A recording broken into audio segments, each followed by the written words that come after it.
नमस्कार विद्यार्थियों, मैं गिरिराज मीना, आपका दोस्त और होस्ट, आपके अपने YouTube चैनल मैथ मस्ती विद जीएम पर आपका हार्दिक अभिनंदन करता हूं, स्वागत करता हूं। और लेके आया हूं मैं आपके लिए एक नई वीडियो जिसमें हम बात करने वाले हैं जो कक्षा 10 है उसके अध्याय 1.2 के क्वेश्चन नंबर 3 और क्वेश्चन नंबर 4 की हम बात करेंगे। तो सबसे पहले जो आपका प्रश्न संख्या 3 है उसके 3 पार्टीशन है उनकी हम बात करने वाले हैं।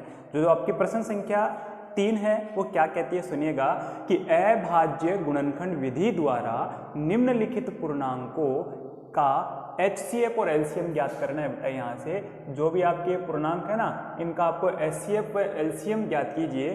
ठीक है, तो इन सभी का अपने को HCF और LCM ज्ञात करना है। तो यहाँ इससे पहले हमने जितने भी प्रश्न किए हैं बेटा, है ना, जितने भी हमने प्रश्न किए उन सभी प्रश्नों में केवल दो दो संख्या अपने पास थी।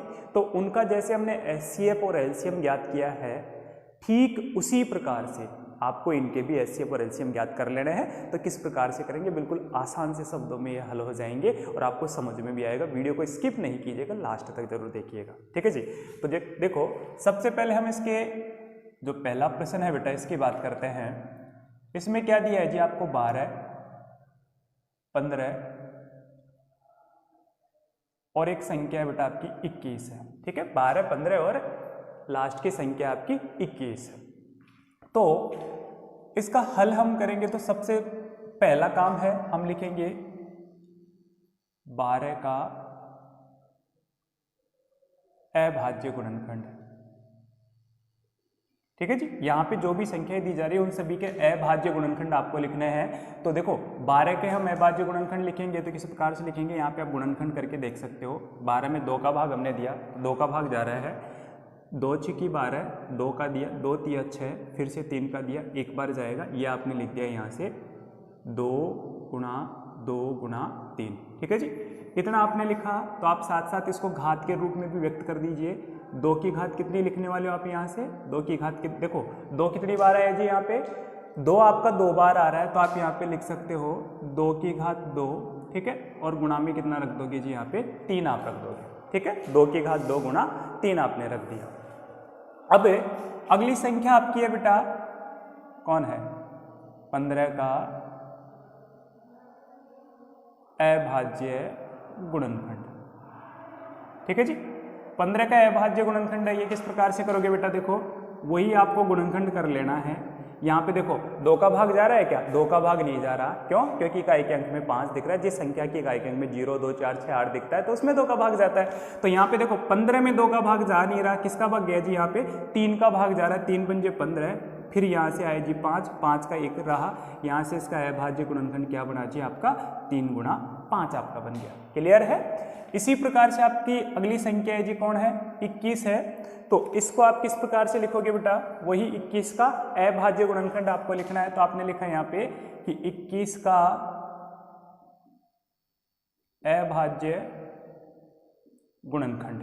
ठीक है जी, 21 का अभाज्य गुणनखंड आप लिख लोगे बेटा। तो यहाँ से देखो 21, वापस से 3 का भाग देना है तो 3 से 21, यहाँ लिख दिया जी 7 का, एक बार गया भाग। ठीक है, देखो मैं बार बार गुणनखंड कर रहा हूँ तो आप स्थितियों में गड़बड़ मत करना, आराम से सीखते जाओ और आराम से चलते जाओ। ठीक है जी, यहाँ पे अभाज्य गुणनखंड हो गया जी 3 गुणा 7।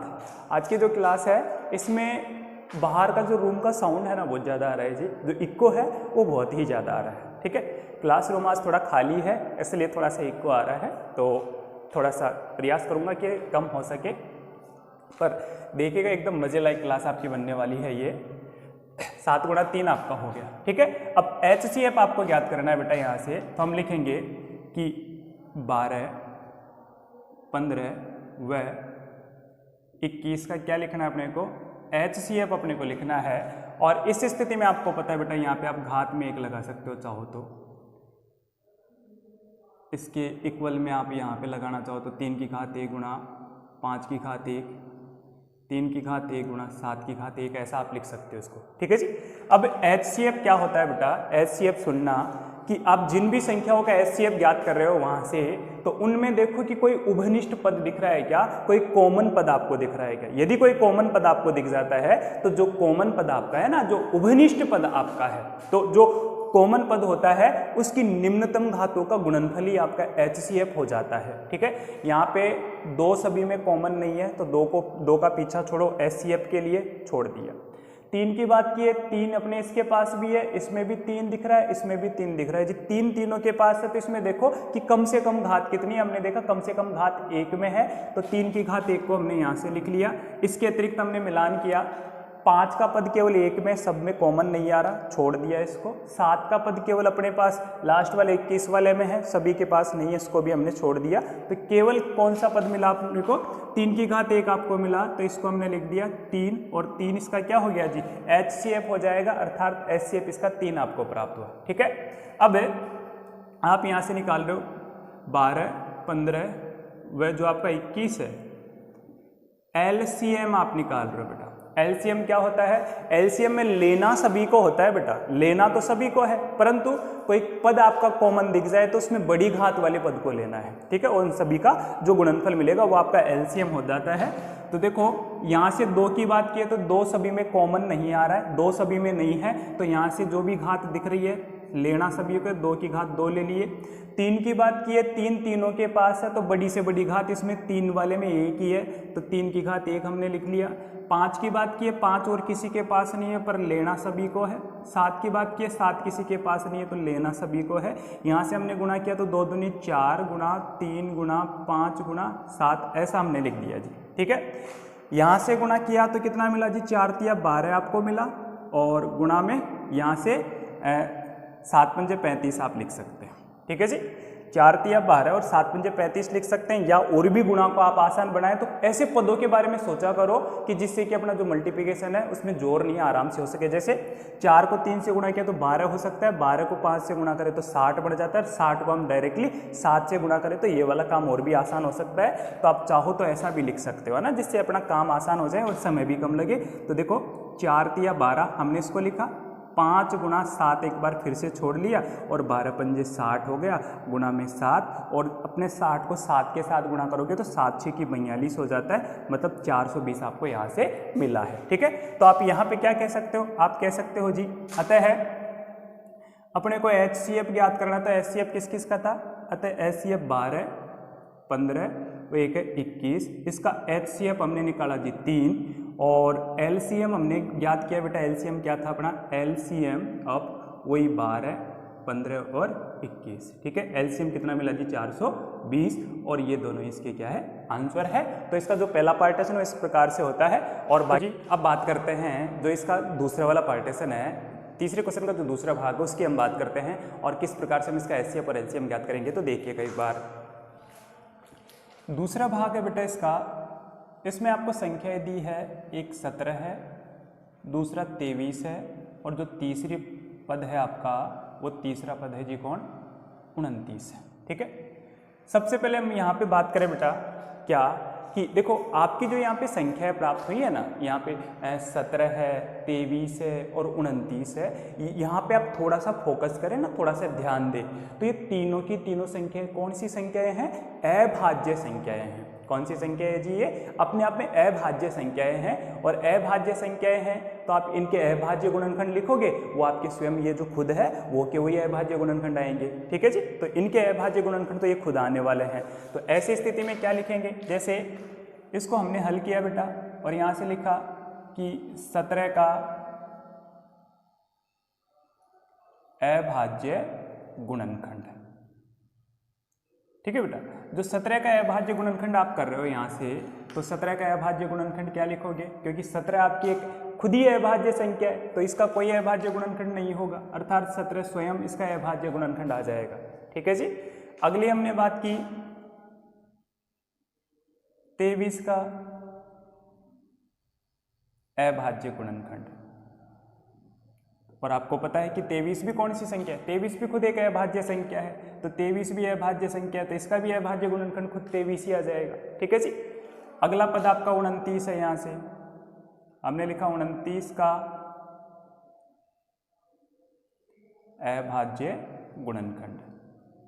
ठीक है जी, 29 का अभाज्य गुणनखंड लिया तो आपको पता 29 है जो आपका वो खुद भी एक अभाज्य संख्या है, तो इसका जो अभाज्य गुणनखंड है वो भी खुद 29 का 29 ही मिल जाएगा। ठीक है जी, अब इनमें हम यहाँ पे देखें बेटा अभाज्य गुणनखंड के बेस पे देखिए और HCF ज्ञात करें तो आपको पता है कि जो उभनिष्ठ पद होता है ना, जो कॉमन पद होता है ना, उसमें से HCF निकाला जाता है। अब आप कहो कि इनमें तो कोई कॉमन ही नहीं है, कोई कॉमन नहीं है, ठीक है, यहाँ पे हम एक को लिख भी नहीं सकते। क्यों? क्योंकि इसमें केवल अभाज्य गुणनखंड की बात हमने लिखी है कि यहाँ पे 1 गुणा 17 ऐसे लिख दे, 1 गुणा 23 लिख दे, 1 गुणा 29 लिख दे, ऐसा हम लिख भी नहीं सकते। क्यों नहीं लिख सकते? क्योंकि एक आपकी अभाज्य संख्या नहीं है, ना ही वो भाज्य संख्या है, तो इसके साथ में तो उसको लिखा नहीं जा सकता अभाज्य गुणनखंड में, ठीक है। अब इनमें कोई कॉमन पद नहीं आ रहा है, ऐसी स्थिति में HCF क्या होगा? ठीक है जी, ऐसी जो स्थिति है इसमें HCF क्या होगा बेटा? तो यहाँ पे हम क्या कहेंगे कि जब कोई भी अभाज्य गुणनखंड में आपके उभयनिष्ठ पद नहीं दिख रहा है तो ऐसी स्थिति में आप यहाँ पे लिख सकते हो कि अतः आप लिखोगे HCF ऑफ कौन कौन है आपके? 17 है, 23 है और अगला पद 29 है, तो बराबर कौन होगा? जब इनमें कोई उभयनिष्ठ गुणनखंडी आपको नहीं मिल रहा है तो ऐसी स्थिति में HCF कौन आएगा जी? यहाँ से एक आपका HCF हो जाएगा, ठीक है। क्योंकि किसी संख्या का HCF यदि आप नहीं निकाल पा रहे हो, कोई उभयनिष्ठ गुणनखंड आप नहीं निकाल पा रहे हो, तो हमेशा उस संख्या का HCF कौन होता है? एक होता है। क्यों? क्योंकि किसी भी संख्या का जो गुणनखंड होगा ना, अभाज्य गुणनखंड नहीं कह रहा हूं मैं, किसी भी संख्या का जो गुणनखंड होगा वो गुणनखंड एक तो सभी में मिल ही जाएगा और एक सब में से कॉमन लिया जा सकता है, इसलिए एक तो सभी का HCF हो सकता है, ठीक है जी। तो यहाँ से इनका HCF ये हो जाएगा। अब बात कर लेते हैं LCM की, ठीक है। तो अब हमने लिखा कि LCM ऑफ कौन कौन है आपके? 17 है, 23 है और 29 है। इनके LCM ज्ञात करने हैं। तो आपको पता है कि LCM में लेना तो सभी को होता है, परंतु जो कॉमन पद होता है उसकी बड़ी से बड़ी घात को लेना होता है, तो इनमें कोई कॉमन वाला झंझट ही नहीं है। तो जो संख्या आपके सभी को गुणा कर लो आपस में, इसमें से तो 17 आ जाएगा, इसमें से आपका 23 आ जाएगा और इसमें से कौन आ जाएगा? आपका 29 आ जाएगा, ठीक है जी। तो ये पद आपको मिला है। अब इनको गुणा कर लेते हैं। गुणा किया हमने यहाँ पे, देखो 17 को 3 से गुणा करो, 17 दूना 34 और 17 तिया 51 हो जाते हैं आपके। हासिल की 5 लगी और 17 दूना 34 हो गए और 34 और 5 कितने हो जाते हैं जी? आपके 39 हो जाते हैं। 391 हो गया। अब इसको गुणा करना है 29 के साथ में, ठीक है। इसका मल्टीप्लिकेशन आप साइड में रफ कार्य में कर ले तो अच्छा रहेगा। 29 के साथ में बेटा इसको गुणा करना है तो किस प्रकार करेंगे? देखो 9 को 1 से 9 एकम 9, 9 को 9 से 9 नाम 81, हासिल की 8 रहे और 9 तिया 27 हो गए। 27 और 8 कितने हो जाते हैं जी? आपके 35 हो जाते हैं, ठीक है। अब यहाँ से क्रॉस का चिन्ह, अब 2 के साथ इसको गुणा करना है तो 2 एकम 2, 9 दूनी 18, 9 दूनी 18 हो गया, हासिल की 1, 3 दूनी 6 और 1 7 हो गया जी। यहाँ से लिखा 9, 2 और 1 आपका 3 हो जाएगा, 8 और 5 13, हासिल की 1, 7 और 3 10 और 1 11। ये आपका पद बना जी यहाँ से 11,339, ठीक है। तो जो 11,339 प्राप्त हुआ है ये इसका क्या हो जाता है जी? LCM हो जाएगा और इसका जो HCF है वो कितना प्राप्त होगा? 1 प्राप्त हो जाएगा। तो इस प्रकार से ये आपका क्वेश्चन हो जाता है। तो अब एक बार इसका भी स्क्रीनशॉट ले लीजिएगा तो हो जाएगी स्क्रीनशॉट। और बात करते फिर इसके तीसरे पार्ट। अब बात करते हैं हम इसका जो ये तृतीय भाग है इसकी हम बात करते हैं, तो इसको भी बड़ी आसानी के साथ में हम इसको हल करने वाले हैं। तो देखिएगा एक बार ध्यान से, आ जाओ इसके ऊपर। तो देखिएगा बेटा इसको हल किया हमने तो यहाँ पे लिखेंगे हम 8 का अभाज्य गुणनखंड। 8 का अभाज्य गुणनखंड की हम बात करें बेटा तो देखो आप गुणनखंड की सहायता से भी ज्ञात करें तो देखो 8 में 2 का भाग लगाओ 4 बार, 2 का भाग दिया तो 2 बार, फिर 2 का भाग दिया तो 1 बार। तो आप इसको लिख सकते हो 2 गुणा 2 गुणा 2। बताइएगा जी 2 कितनी बार आ रहा है यहाँ पे गुणा में? 3 बार आया, तो हमने यहाँ पे लिख दिया 2 की घात में 3 यहाँ पे लगा दिया, ठीक है जी। तो ये इसका अभाज्य गुणनखंड हो गया। और ऐसा हमने किया तो इसके बाद में 9 की बात करते हैं। आज तो भाई क्लास में इक्को ही बहुत जोर से आ रहा है, ऐसे लग रहा है जैसे इक्को सिस्टम ही लगा दिया हो।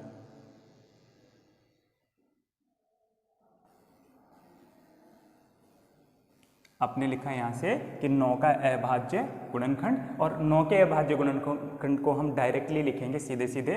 तो इसमें देखो 9 में 3 का भाग जा रहा है और फिर से 3 का भाग गया तो 3 या 9 आपको वापस से प्राप्त हो जाएगा। तो यहाँ लगा दिया हमने 3 की घात में कितना जी? 2 हमने रख दिया, ठीक है। इसी प्रकार से 25 का अभाज्य गुणनखंड आप लिखिए तो 25 का क्या लिखने वाला है यहाँ से? हाँ जी, अभाज्य गुणनखंड।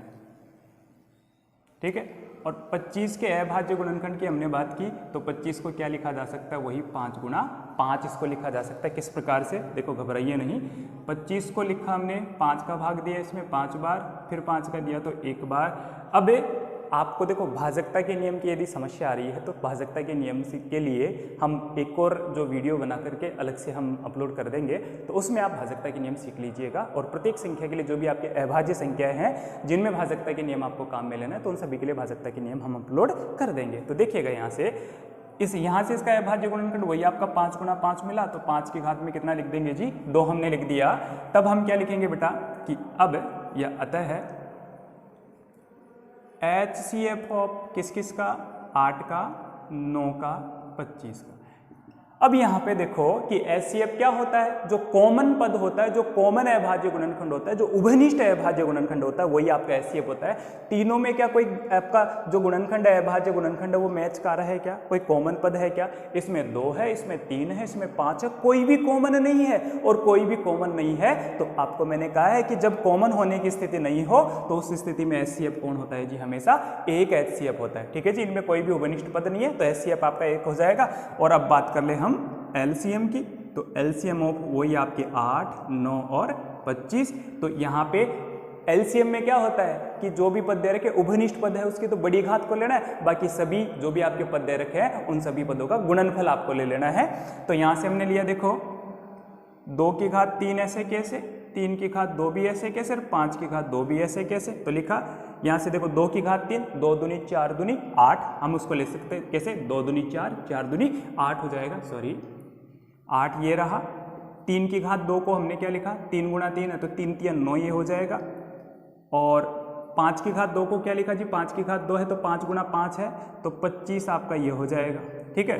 अब यहाँ पे हमने लिखा बेटा देखो 25 को 8 से गुणा कर लो सीधे सीधे, 25 अंटे कितने हो जाते हैं जी, 200 आपके हो जाते हैं। और फिर उसको 9 से गुणा करो, 9 दूनी 1800 आपको मिल जाएगा। तो बताइएगा यहाँ से LCM कितना मिला जी, 1800, और HCF कितना मिला आपको 1। यही क्या है, इसका आंसर है। ठीक है। तो इस प्रकार से आपका जो प्रश्न संख्या 3 है वो आपको हल कर लेना है। आई होप कि आपको क्वेश्चन नंबर 3 है वो बहुत ही अच्छे से समझ में आया होगा। और अब हम बात करते हैं इसके तत्पश्चात, एक बार आप इसका स्क्रीनशॉट ले लीजिएगा। अब इसके बाद में हम बात करते हैं इसी के क्वेश्चन नंबर 4 की। हाँ जी, अब हम बात कर लेते हैं क्वेश्चन नंबर 4 के बारे में। हम पढ़ लेते हैं क्वेश्चन संख्या आपकी जो 4 है उसमें क्या पूछा गया है कि आपको दो संख्याओं का HCF आपको दे दिया गया है और उसके बाद में आपको LCM पूछा गया है। तो क्या है कि देखो HCF है 306 व 657 का, जो कि 9 आपको दिया गया है। ठीक है जी। और यहाँ से जो LCM है बेटा वो आपको ज्ञात कर लेना है। LCM आपको ज्ञात करना है और HCF आपको दिया गया है। तो यहाँ पे किस प्रकार से हम इसको हल करने वाले हैं देखिएगा ध्यान से। तो यहाँ देखो आपको दिया है जी HCF 306 व 657, कितना है जी, यहाँ से 9 दिया है। ठीक है, ये पद आपको दिया है बेटा। तो यहाँ पे देखो संख्याएं कौन कौन है ना, अपने लिए आवश्यक है कि संख्याओं के बारे में भी अपने को पता होना चाहिए। तो संख्याएं कौन कौन है, 306 और दूसरी संख्या कौन है जी आपकी 657 है। तब आपको पता चल गया कि तब दोनों संख्याएं कौन सी है, कि अतः है दोनों जो आपकी संख्याएं हैं बेटा, संख्याएं कौन कौन है, 306 व 657 है। ठीक है। अब LCM आपको ज्ञात करना है ना बेटा। तो देखो जब भी आपको LCM ज्ञात करना हो तो आप क्या लिखोगे, LCM जब भी ज्ञात करना हो तो आप लिखोगे यहाँ पे कि पहली संख्या और उस पहली संख्या को गुणा करना है आपको दूसरी संख्या के साथ में, है ना।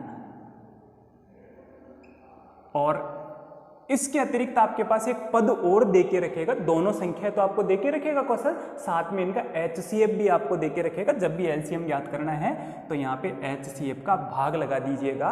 तो इस स्थिति में बेटा अपने को LCM ज्ञात करना है, इसलिए आप जो LCM ज्ञात करने वाले हो, LCM 306 और 657 है। ठीक है।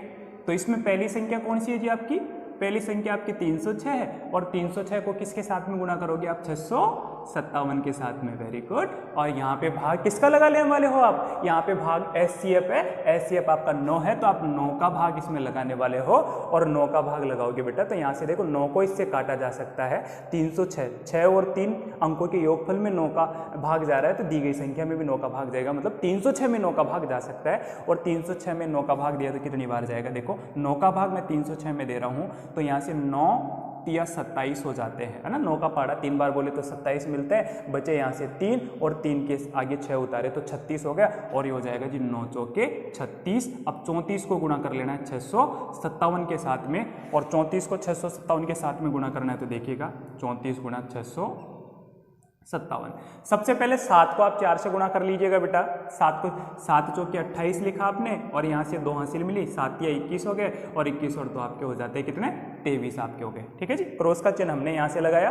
5 का पहाड़ा बोलिए कितनी बार, 4 बार आप बोलने वाले हो तो 5 चौके 20 आपने बोला और 5 या 15, 15 और 2 कितने हो जाते हैं जी 17। अब यहाँ पे 2 बार क्रॉस का चिन्ह आपको लगाते हुए 6 का यहाँ पे पहाड़ा बोलिए, 6 चौके 24 आपके हो गए, हासिल की 2, 36 18, 18 और 2 कितने हो जाते हैं जी 20 आपके हो गए। तो यहाँ पे 8 3 और ये हो गए 7 और 2 9 हो जाते हैं, 9 और 4 आपके कितने हो जाते हैं, हाँ जी 13 हो जाते हैं। हासिल रही 1 और 1 आपका हो जाएगा ये 2 और यहाँ से उतार दिया जी 2। आपको कितना मिला, 22,338 मिला। तो हमने लिखा यहाँ पे 22,338 और जो 22,338 आपने लिखा तो ये 22,338 ही क्या है, इसका LCM है और यही अपना क्या हो जाएगा जी आंसर हो जाएगा। तो आई होप कि आपको ये वीडियो पसंद आया होगा। वीडियो पसंद आया तो वीडियो को लाइक कीजिएगा, शेयर कीजिएगा और चैनल पे नया हो तो चैनल को सब्सक्राइब कर लीजिएगा। मिलते हैं जल्दी ही इसके क्वेश्चन नंबर 5 और आगे के जो भी प्रश्न उनके साथ में, तब तक के लिए बाय।